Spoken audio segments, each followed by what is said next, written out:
Hi there. Thank you for coming back to listening to that order. You're just kind of, and I can't take anything more from you here, but this is also when we talk about some of you, when I've had sessions with some of you. Sometimes it goes well and other times it does not go so well, all depending on the different traumas and issues you have with you from your childhood, as well as I said, your inserted different forms of alien genetics. And many of you that are doing the progression works and doing sessions with me, you completely forgotten that.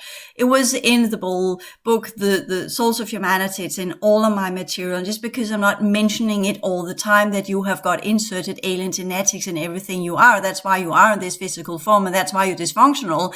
And all of these alien genetics are connected to alien timelines, artificial timelines, and therefore you are not pure and pristine. The only reason why you don't know it is because you are encapsulated in your lower mind field and in your emotional field. So therefore you don't detect it, and therefore you don't see it. It is everywhere. Every single human on this planet is not a beautiful, nice, gorgeous being. We have been engineered for this purpose.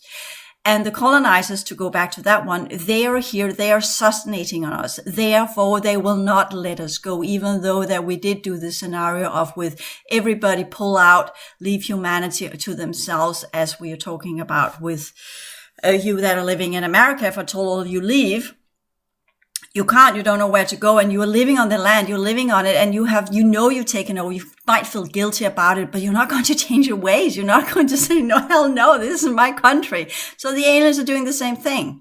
So that scenario, going into that one, again, going back to the animal in the zoo in a moment, but going back to that one where you say, okay, well, could the indigenous people and the invaders, the colonizers, could you learn to work together? Could you give all of the possibilities and all of the options and all of the things that you have, if you give that to the indigenous people as well, invited them into society, put them into schools, teach them everything. And then it would be this kind of, well, that's technically been tried before. Remember, you have the whole Canada issue. You have also the Aboriginals that were taken away from their moms and dads and put into Western families and adopted into other countries. Or the Irish, all of these children that were born outside of marriage that were adopted by rich Americans. People like, so what do you do if you have that little old tribal Native American that are actually functional in their original ways of living? And you're saying to you, well, we kind of need to work together right here because we're having some issues with the weather. How are you going to approach that? It's a big question, right? So you're beginning to grasp the implications of changemakers here if we're going to change the world that we're in, because I'm of course aiming at that. I'm changing the world. I'm not going for less, because everything else is just rocks, little stones in the water. It ripples for a short period of time and then it just fizzles out. The only way to change the river is to either fill it completely up with stones or to create a complete new environment around it to make it do whatever. You know what I'm saying here. Either we think big or we don't think at all. We need to think small step by step, but that's part of a pattern of change. We're not just taking one little thing and think that that will change the entirety. Not at all. It would just be a one little tiny stone in the water and it will ripple for 5 minutes and then it's gone, as we're seeing with everything else, because the collective is not doing the things. They're not being affected by this little ripple. They're barely scratching their chin, so to speak. They are feeling it as a slight fart or something. It's over. It just kind of, that was not nice, or that was kind of whatever. But it doesn't really change much, right? So that's one of the issues. So we're having this kind of, okay, if the aliens are going to give this back to us, then, which was actually part of the original agreements that were made with the Dracos. But you know, the Dracos pulled out and they just handed over the shit to someone else, and they don't care about these original agreements. So that's kind of where you can say, well, you breached the agreements, you fuckers, with the Dracos. But the Dracos could then say back, well, we put in that you were supposed to do this and that and whatever. You didn't do it. Similarly, as we're seeing with Elon Musk and his takeover of Twitter, he said, I'm going to take over Twitter. I'm going to pay an enormous, ridiculous amount of money for it, but I want you to prove and provide this to me first. And did Twitter do that? No. Why didn't they do that? perhaps because they didn't want to be bought by Elon Musk. They didn't want to be invaded by him. So they made this evasive strategy, and now they're going to court and probably, hopefully win a lot of money, but they have to go to court because that's the rules, right? You have a breach of an agreement, so they have to drag him to court because that's what the Americans do. They're kind of playing by their own playbook there. But the matter of the fact is, I'm sorry for being a very harsh one here, but this is for me stirring things up. And all of you, you will feel, once you're done with these 2 videos, you will feel so offended that hopefully I will have created a crisis in you, because that's my point here. My point is not to slander you all and smack you full of paintballs with all sorts of weird colors. This is all about me offending you to the degree where you go into a crisis, where you really begin to think about, are you really a change maker? Do you really have what it takes? If you don't, go away. Don't even try to do it, because this is not some ideology or make you feel good and then at least you know you've done the right thing because you have protested a little bit. You put up your little flag and you went around like a little ant in the garden saying, I want more water, I want more water. Yeah, well, you're not in control of the weather, are you? So you can protest as much as you like, your little fucking ant with your little sign. I hear you and I can give you little drops, but it does not change the environmental factor, does it? So that's very important for you to really grasp that one, for the ant to kind of say, well, just give me that drop of water because I'm very, very thirsty. And I'll say, okay, I'll give you water. I have a little water pond out there. So of course I'm taking care of the little ant and I'm watering my flowers, even though I'm kind of considering, wouldn't it even be better just to these flowers that need so much water, just to let them dry out, because they're not really suitable for the kind of weather that we are having. So perhaps we should only have plants that can create deep roots, and by that are not depending on the rain from above. Again, what are the solutions? They are hardcore when you're a change maker. They are fucking hardcore, and you have to sacrifice things that are not suitable for the current environment that we're in. And that's the tough one. So that's also part, not I'm here saying, oh yeah, let's go out and do genocide. Not at all. Never, ever, ever. That's not the solution. But there will be natural release mechanisms. It's similar when a business takes over another business. You're coming in with a new culture. You're coming in with new ways. You are not firing anybody because that's agreed with. We're not firing anybody. We buy this company, but we're not firing anybody. But then they change everything. And then the people that are there, they're of old school, then they can adapt to the new environment, and all the new ones that comes in are young, and they have this weird working environment where they're playing pinball, and they are playing basketball or whatever in the work environment. And the old school is just sitting there getting so stressed out with all of that noise and music and creativity and no real office hours, and you can't rely on anything, and everybody's millennials and saying, yeah, dude, I'll do it, whatever. So they just kind of fuck off. I'm off here. I can't do that. And then they get sick and they get on some kind of retirement pension or whatever. They're just leaving. And that's natural exit when we have this takeover of businesses. So that's how you do it. And that's how they're doing it now as well. Just in a more subtle, not so noticeable way, but that's what's happening on our planet right now. And those of you who haven't seen that one yet and trying to adapt to it, you have a wake-up call to do. Again, go down, look yourself in the mirror and say, okay, why do I have so much resistance to what Rand is saying? What's going on here? And see if you can see the slug that's kind of looking between your eyes with its sluggy eyes and just kind of wormy, kind of thing that's going on there. Sorry. Okay. So, and this is the first and last time we're going to joke about something, push you at the same time. But this is also what I do in the sessions. Some of you don't respond well when I do that. You really get defensive. You get so defensive that you are lashing out and you don't really like it. But this is what it takes sometimes. If you need to make changes, it's not just about me telling you how beautiful and good and wonderful you are, because you will just lap it in like a little kitten with the milk and I love that. No, you have to get both the whip, and once you've done something where you actually deserve credits, you will get it. But you need to work to get the credits. You don't get it just because you're human and you're kind and you're nice. Yeah, there's a sea full of kind and nice people out there. But we're here talking change makers. And you heard me talk from this from time to other, and I'm always kind of reverting into this more kind, motherly, caring kind of thing, because that's what most people respond well to. But having done this for 20 years now, that's not what pushes people to do things. If they can't do the push, and if they can't grow the balls it takes, they can be so full of words and good intentions, and they can study from here until the end of days. They're not change makers. They're good-hearted people, and we need them. We definitely need you good-hearted people that are working in your little insectoid avian ways. Definitely, you definitely have a role to play. But I'm sorry to say so, you played a role in the last 15,000 years. Your time is up.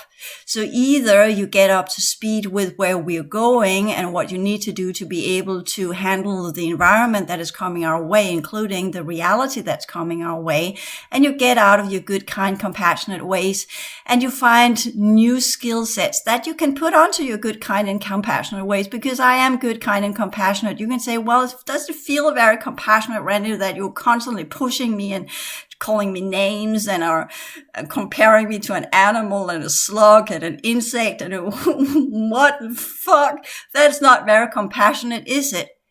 Isn't it? What is compassion? Is compassion to tell you how beautiful and kind and wonderful you are and give you all my heart energy and kiss you on both cheeks and tell you you're doing good, you're doing good. And then the atom bombs are falling around your ears and the whole world is falling apart and your house is burning and your spouse is rotting up because he's being possessed or she's being possessed. And I'm telling you, good, you're so good, you're doing so good. Is that the solution? No, the solution is to slap you in the face and say, look around. What the fuck? What are you doing about it? Come on. Are you just going to sit there and let the whole thing fall apart around you because you cannot grow a pair of balls because you are too afraid to look at what's really there because you just want to be good and compassionate and kind and you don't want to really get your hands dirty and don't really want to get out there because I'm not really a warrior and it takes a lot of work and I have to study too much and I have to learn English and what's the fuck? It's so complicated.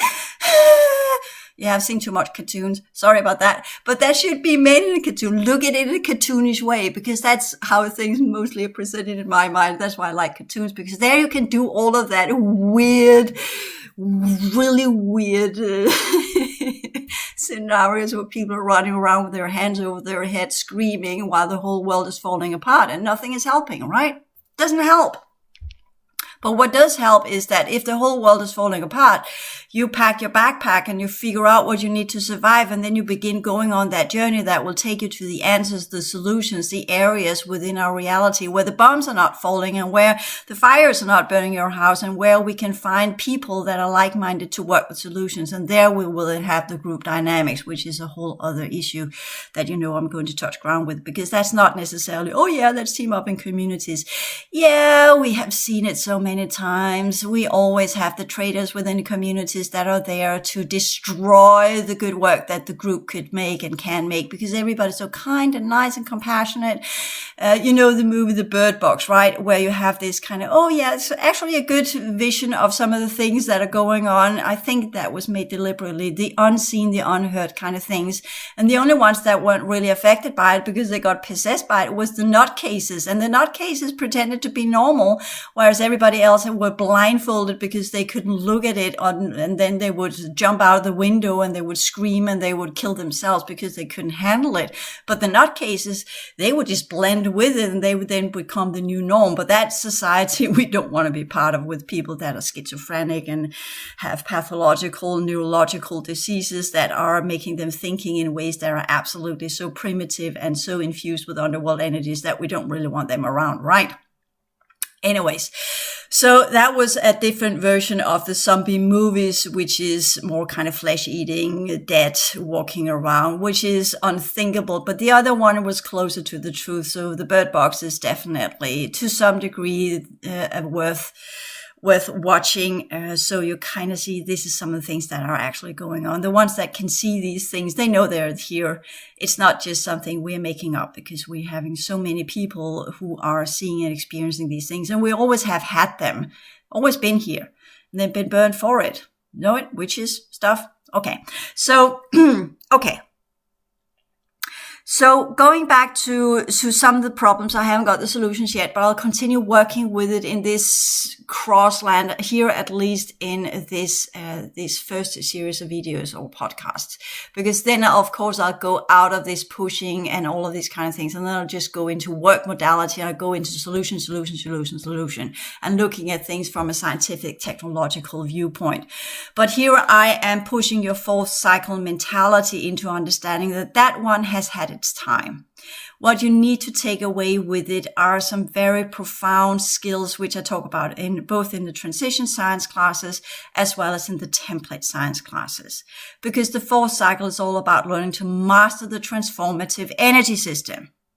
And it is about learning to work together as teams to transform energy, to transform the planet we're part of, to transform the effects of the timeline event, to alter our reality field back into being able to reconnect to the holographic metaverse. That's the goal, people. Not everything else you have been brainwashed with. And that's why I'm pushing you in all sorts of directions. And I know many of you are being so offended by it. But look at why you're being so offended. And if it offends you too much and you can't come back from it, as in kind of, I kind of know all my parasites are being stirred up here, go somewhere else. Find someone else, because I'm sick and tired of being this kind person all the time, because I know that's not the kindness you need.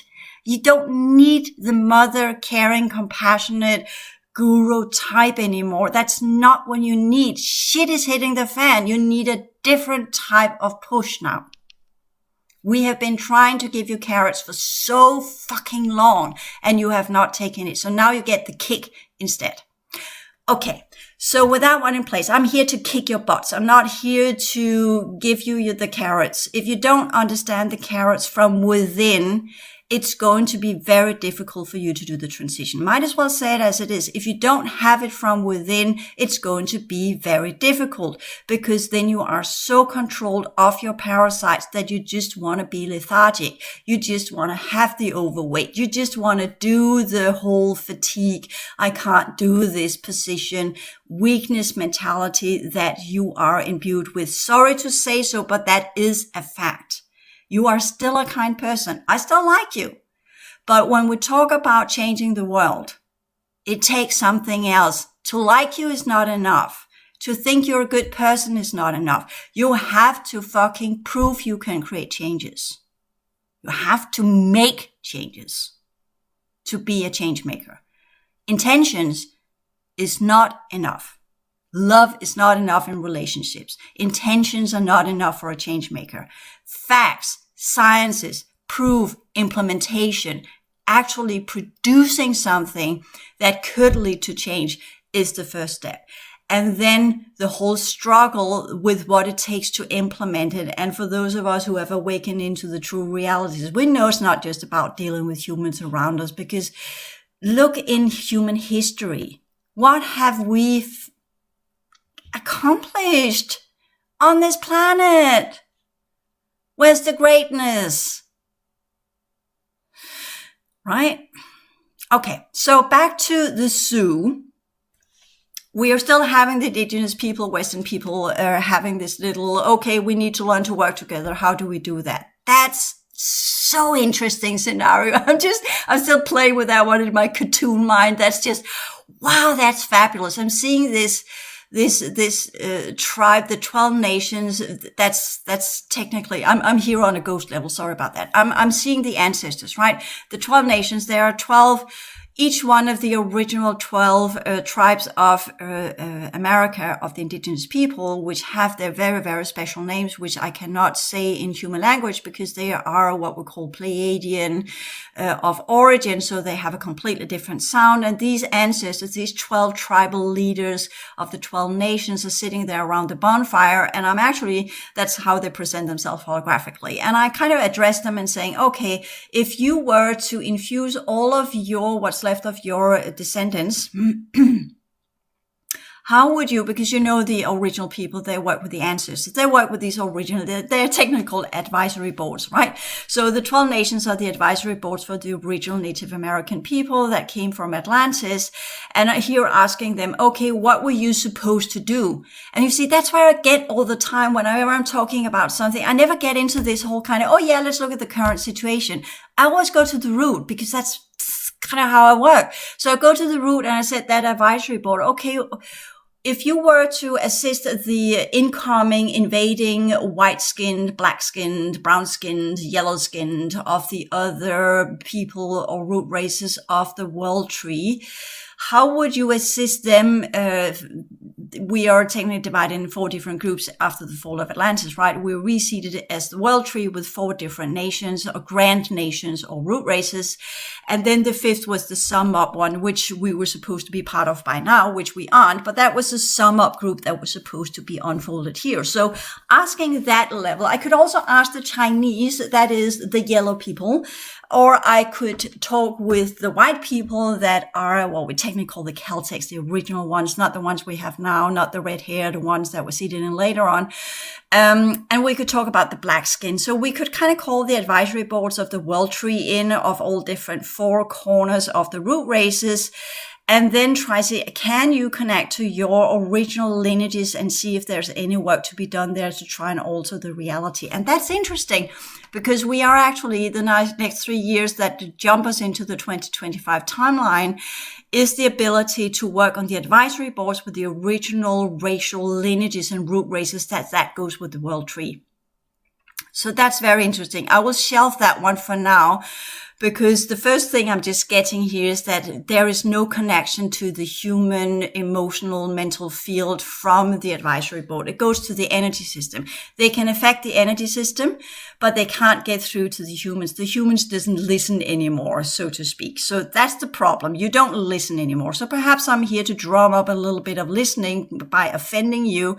And either you open your ears and your eyes and you take it in and you get the slaps and you take that to create a crisis that gets you moving and think about, okay, what do I need to do?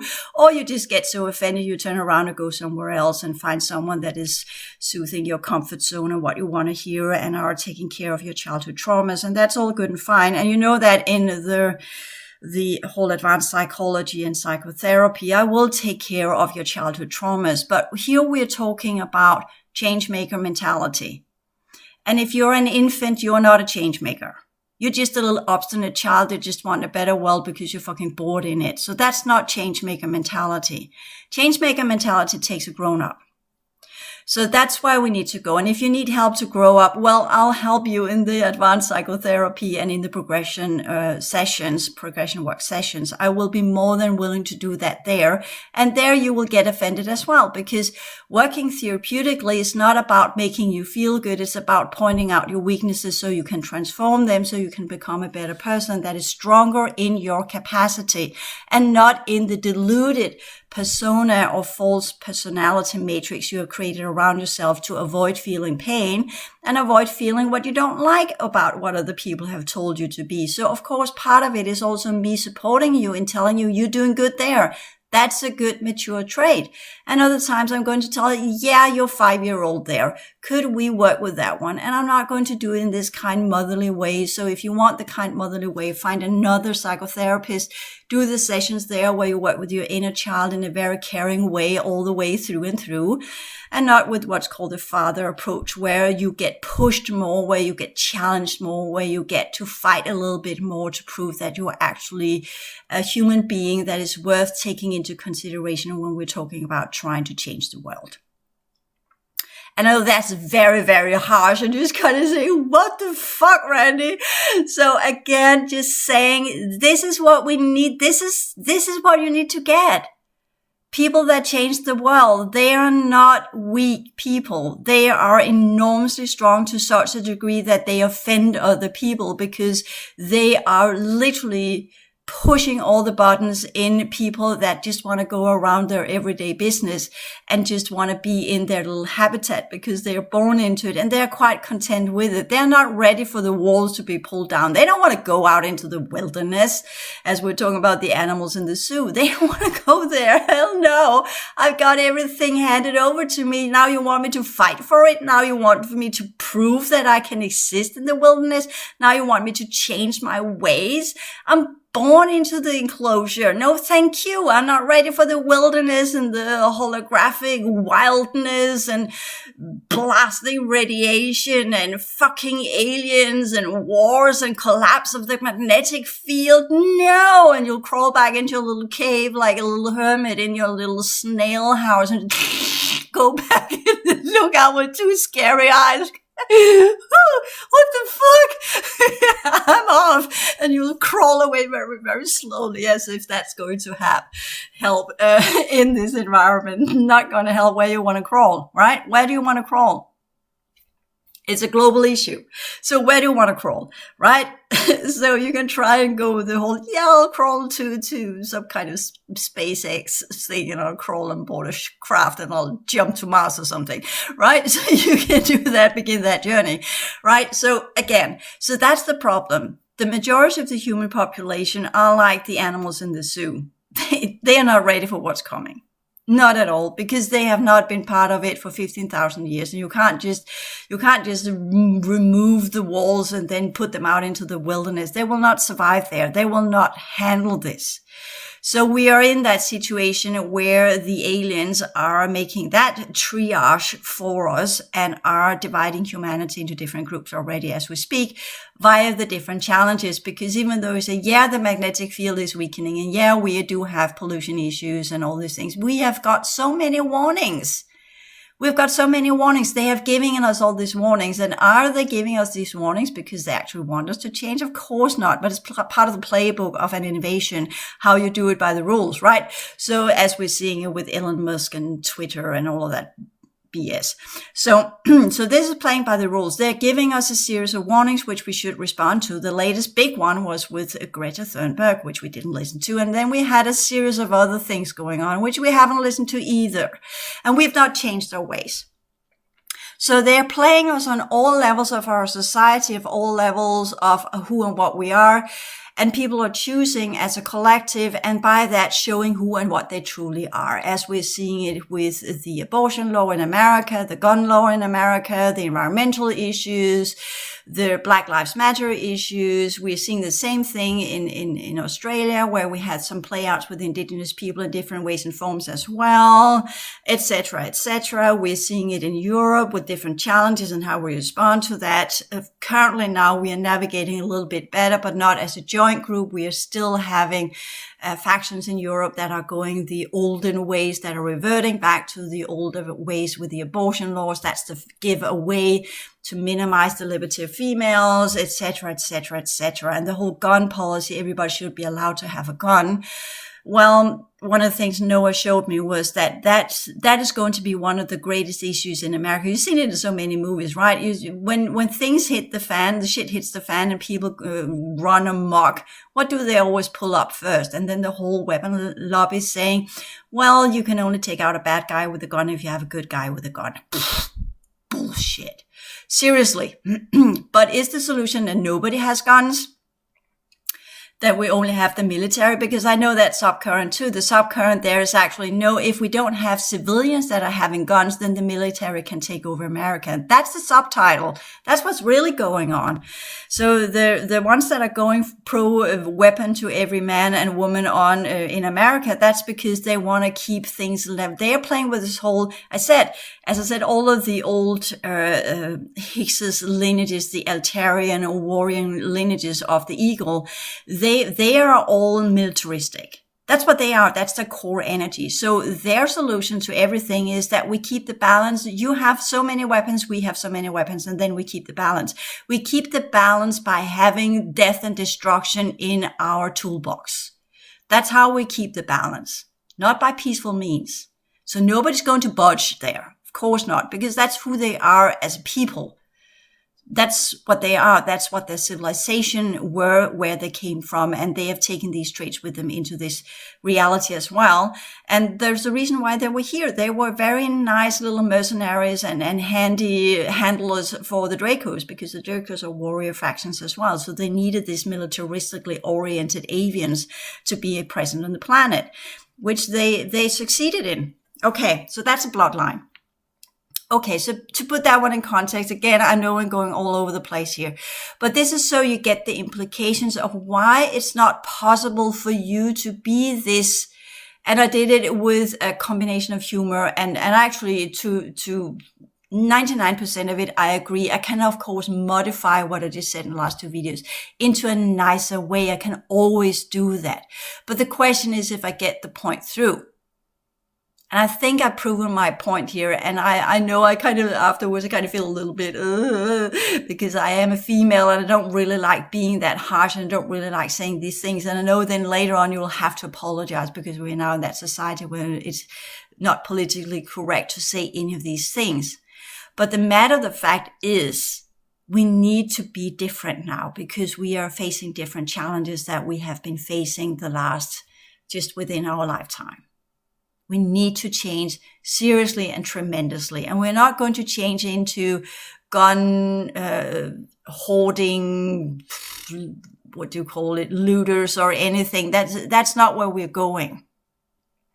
So we are going to figure out, okay, for me, the solution is, and that's the most optimal solution, is that we all get back into, not revert because that's a regression, but we all mature and progress back into our original capacities. That's my line of thought all the time, because that would tick so many boxes. The first box would be that we would actually succeed in what we were reseeded to do. We would succeed in the reality field modifications that were done after the timeline event. And we would succeed in learning the processes of how to do elevation and transform the original dysfunctional types of genetics from the D13 collective. And we would at the same time get rid of all of the unwarranted types of genetics and technologies and artificial timelines and everything that's been inserted into us, so that when we do move on, we have that knowledge with us so that we will not repeat these mistakes when we return to our original worlds after a long, long time of recalibration, because we're not just going right in there, because we are so contaminated and polluted and distorted and all sorts of weird stuff in our consciousness unit. So it's a very long journey that we are starting, not just here, but beyond, and a long, long, long journey to get back to the original progression cycles. So that is what the changemaker stamina is all about. That understanding that this is not about quick solutions. This is not about, oh yeah, then I do that and then the world will change. This is about the really, really, really long run where we are changing in spite of no success. We are changing even though still the world is falling apart. We're still doing as if the world would change by it. Not as a make-up, dreamy kind of thing, sitting meditation. If only I meditate that everything will be good and fine, and envision that everything will be good and fine, then it will be good and fine. Try to do that. Try to envision that everything will be good and fine. What kind of visions do you come up with? Try to do that. That's a good exercise. Try to do that. Sit down and envision what the perfect world would be. If you were to change the world, if you could change the world single-handedly, what would you change it into? And include all countries, all nations, the entire planet. Include that one. Everybody. And then look at each and one of the people of Russia, of China, of India, or of Afghanistan, of Africa, and just the people around you, just in your close family. Look at them with your higher density eyes. Look at them. And then try to present that vision you have to them in that version that you get of them when you look at them with your density eyes. How do they respond to it? Or envision yourself that you are having all people in a world council and you're presenting your vision of a better world to them. How do they respond? Are they saying, oh yeah, we'll do that. Try to play with that one. Okay, they're saying, yeah, we'll do that. We're all in. And then you will then they'll ask you, okay, how do we do it? And then you begin to think about, okay, how do we do it? And then where do we begin? What is needed? What does it take? What are the resources? What are the monetization?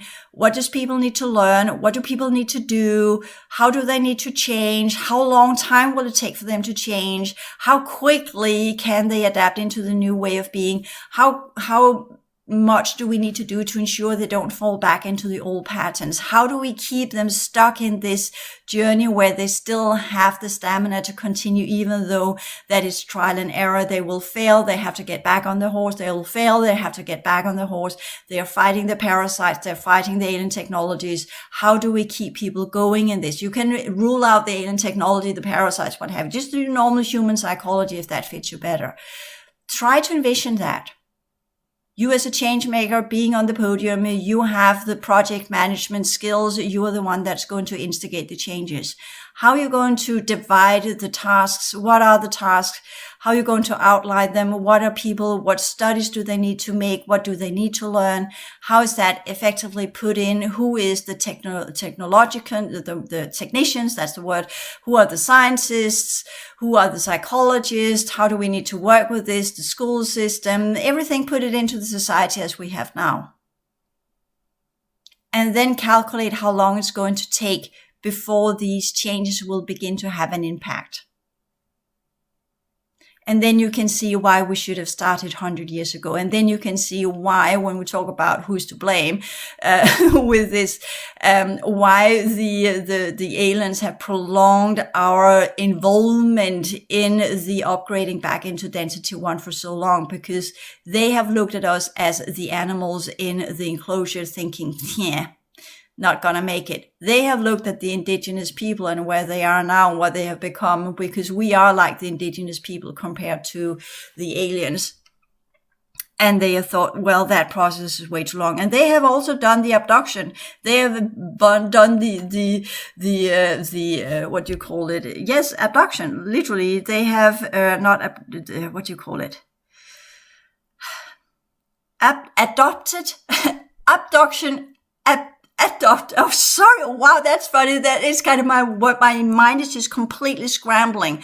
When you get adopting a child that's not yours, they have done that too, but we call it abduction. But technically, that's what they've done. They have removed people from their kin, taken them aboard crafts, trying to teach them new stuff, which has not gone so well because the way they do teach things are not the way we are accustomed to. We don't really like being undergoing all these weird mechanical examinations and stuff, but that's because they're greys and they don't have sensory system as we have. They don't have sensible skin. They don't have the sensitivity we have, so they don't feel anything. For them, it's just kind of, yeah, that's not working well. Let's cut that little thing open and fix it, and then patch it back together, and then seal it up, and then it's all good and fine to go. So that's when we deal with the machine worlds and organic life forms. They don't really work well together, right? So a lot of misunderstandings going on there. Plus, they were not part of the original human projects here, so they didn't really know what they're dealing with. So on top of trying to fix things, they also need to examine things to figure out how it worked. And that did not go well either, because just think about a robot trying to figure out what you are as a human, or an AI cube that is trying to scan you and figure out how you work compared to how it works, and how it is rebooting itself and repairing itself and figuring out how to self-adjust itself and all of these kind of things. You go into that line of thought and you'll see, yeah, that is definitely a crash or a clash that is going to go really bad, because we are having two different cultures to such a degree and ways of maintenance that are not in alignment. And that's the problem with our physical form.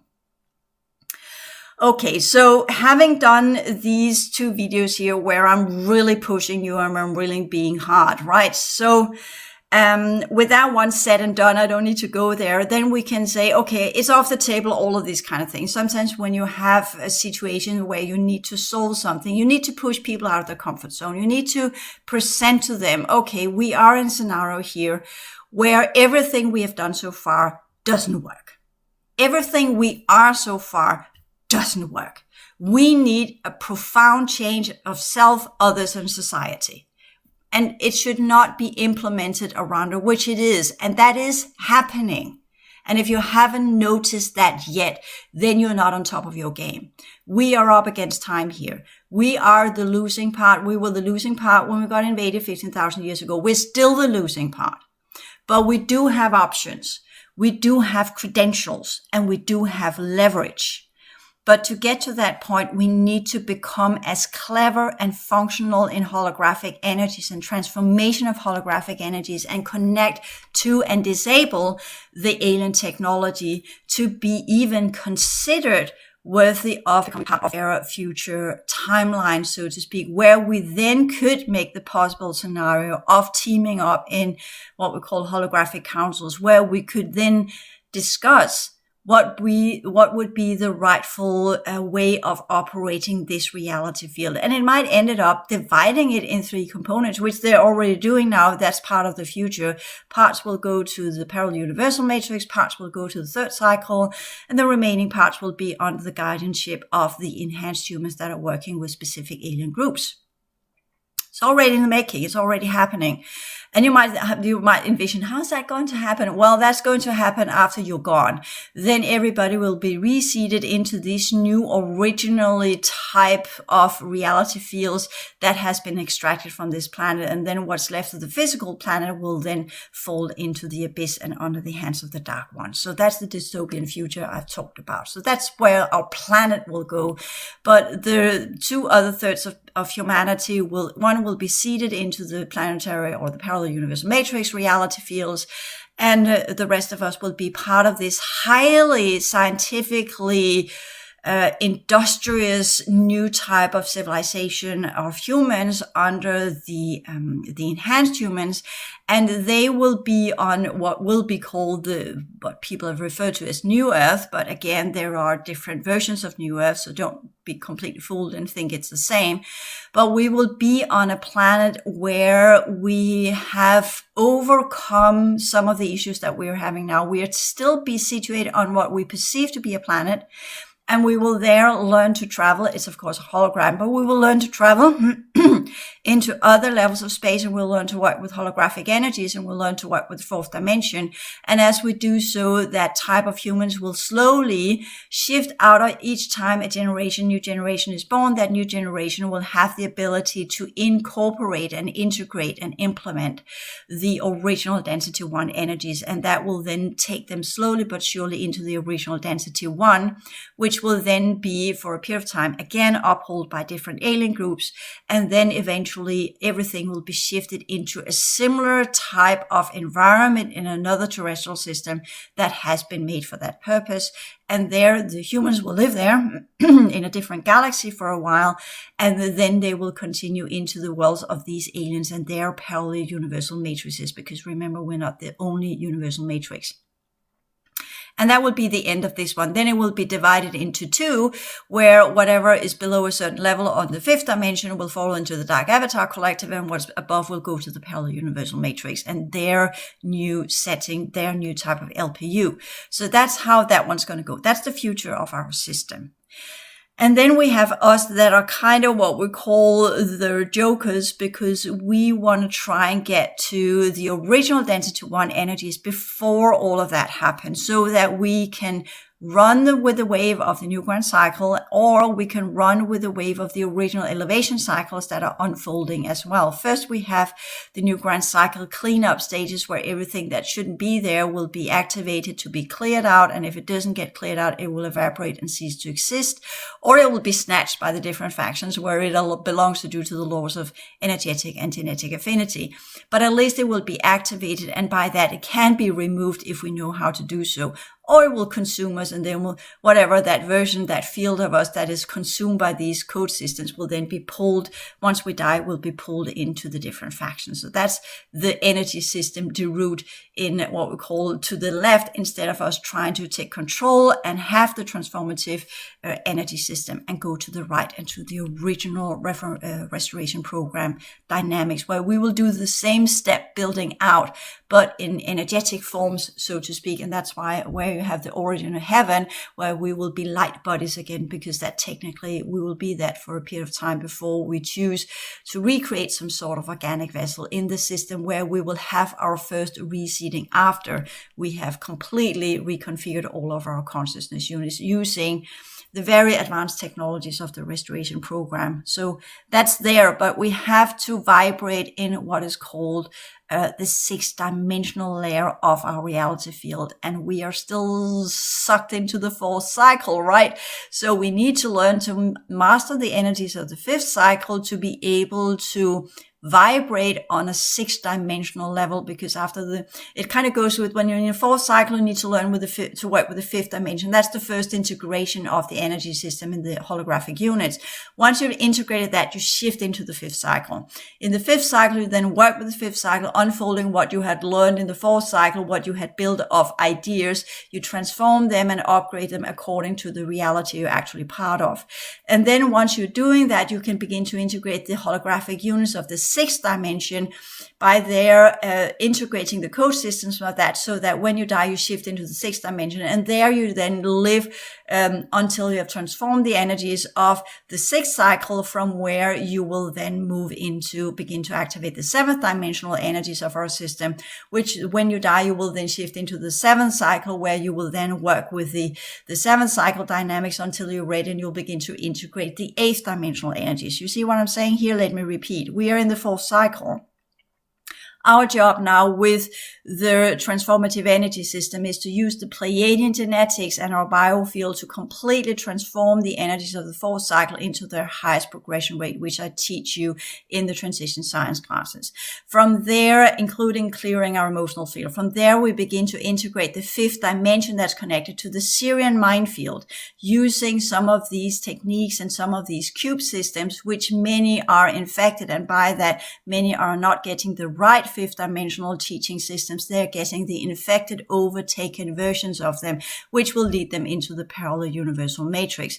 But there are the original Syrian cubes. Many of them are highly contaminated. Many of them are highly distorted. I have not seen one yet that is functioning correctly. So that's another challenge.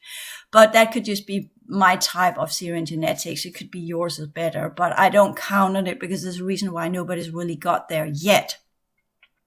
These 5D cubes are under the Syrian races. We have the white Syrians, the blue Syrians, the red Syrians, Syrian A, Syrian B, and what we call the Buddhist lineages. So these are some of the different cubes that goes with the Syrian teaching systems. And I'm not saying any of them are any good. I have given you 3 versions of them. The white Syrians are the white snakes, the Nagas. They are part of what we could call the Buddhist teaching system, the Theravada. We don't know what's true and what's not true, but we definitely know it has a lot to do with purity, no sex, no alcohol, no contamination, no nothing. You know my take on Buddhism. I gave it there. We have the Syrian B, the blue Syrians, which we know are collaborating with the Orion faction, so it's easy to scooch from what we think is the positive version of it into the negative version of it. That's where you have the New Earth, 5D New Earth. That's that agenda, the crystallines. And that looks nice and beautiful and with unicorns and golden energies and rainbow colors and what have you. But that is not that's just an overlay, and that's the illusion. So there you need to know, okay, what you're actually dealing with. And the only way to technically get out of these timelines and that version is to battle these different groups, because they are warring in their capacity, and by that only understands the language of war and territorial fights.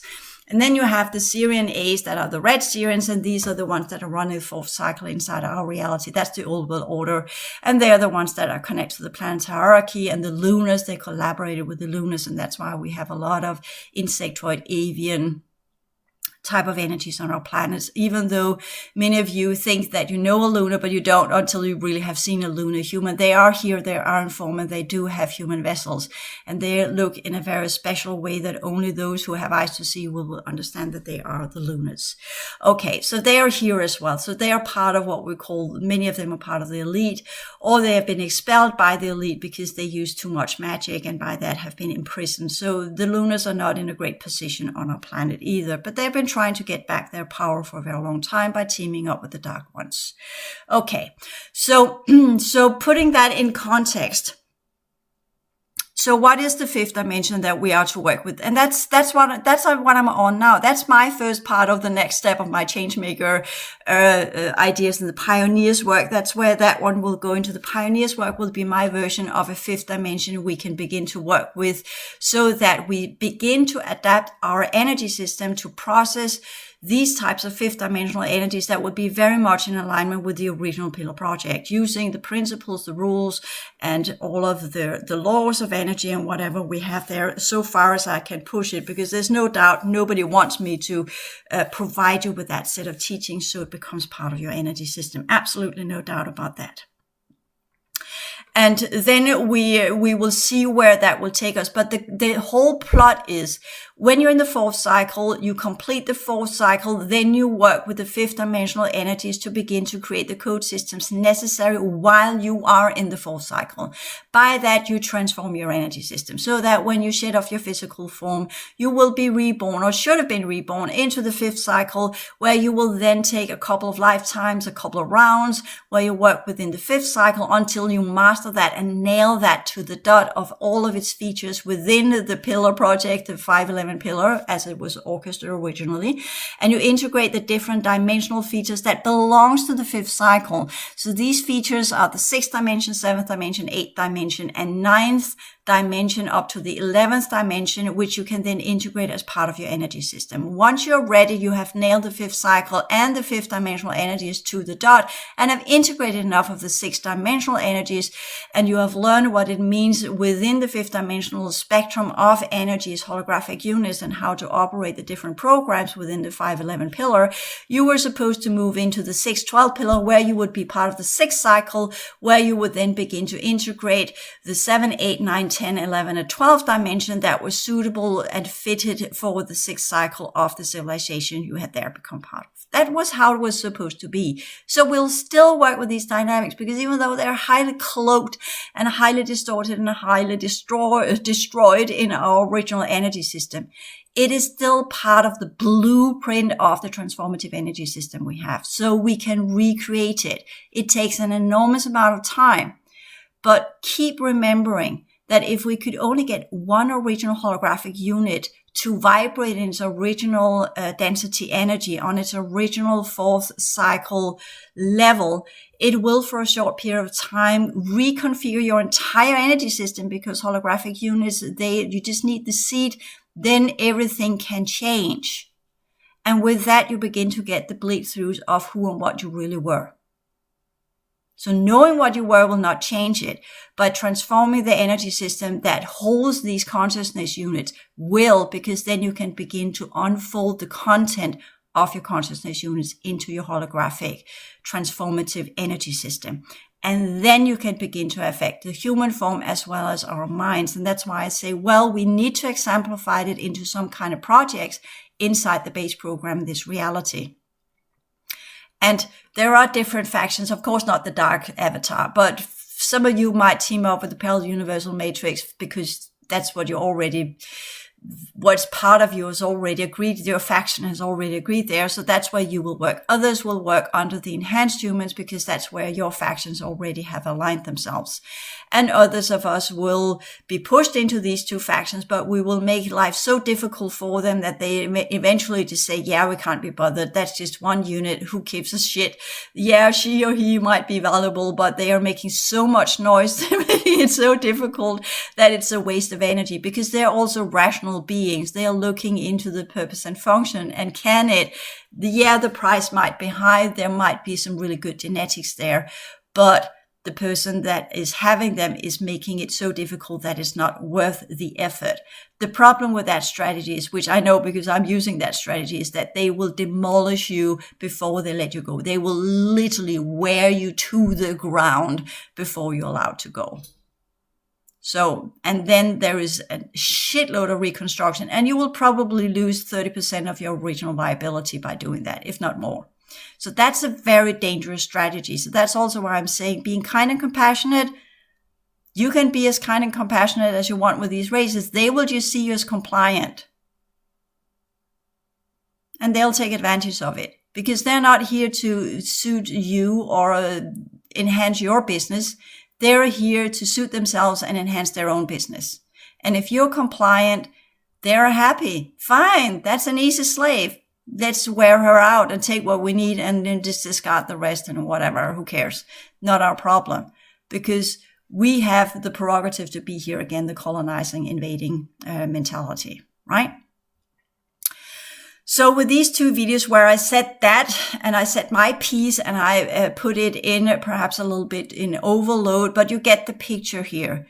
So being a change maker takes a very, very different type of personality. So if you're kind of, after you've done this course, are kind of thinking, yeah, I don't really want to be such a person, because there are downsides to being that take it all, I'll do whatever it takes personality with the balls out and the guts and everything's going to be able to do so. And if other people will see that type of personality as being a bit cold, be a little bit too rational, be a little bit too logical, and it flips very, very easily into when we talk about the Syrian dark systems and the diverted, digressed, fucked up fifth cycle system. So absolutely no doubt where that is the main mentality streak. So we need to be observant of that when we're doing this. And that's where our completion of the fourth cycle and the base program plays in, because we're mastering the base program and have arranged ourselves in ways so we can do this work. At the same time, we're constantly doing our energy work where we clear out whatever's there so that we constantly are in this fourth cycle opposition dynamics where we transform energy all the time. So we don't get rigid in our scientific mindset of just finding the proper solutions to implement. Because the fifth cycle is also about spatial energy. So that's where the implementation is happening. The fourth cycle is not really about implementing anything. It's just about transforming the energy system to be able to hold all levels of knowledge so that when we get into the spatial fifth cycle where we work with technologies, we'll know how to use it in a proper way for the highest good of the many in the original ways of how technology was supposed to be used to transform reality fields, to get it out of the effects of the timeline event, and to allow everybody, as many as possible, that has the viability rate and the possibility for it to progress back into the elevation cycles for the highest good of all of the lineages of all of the universal matrices. Thank you.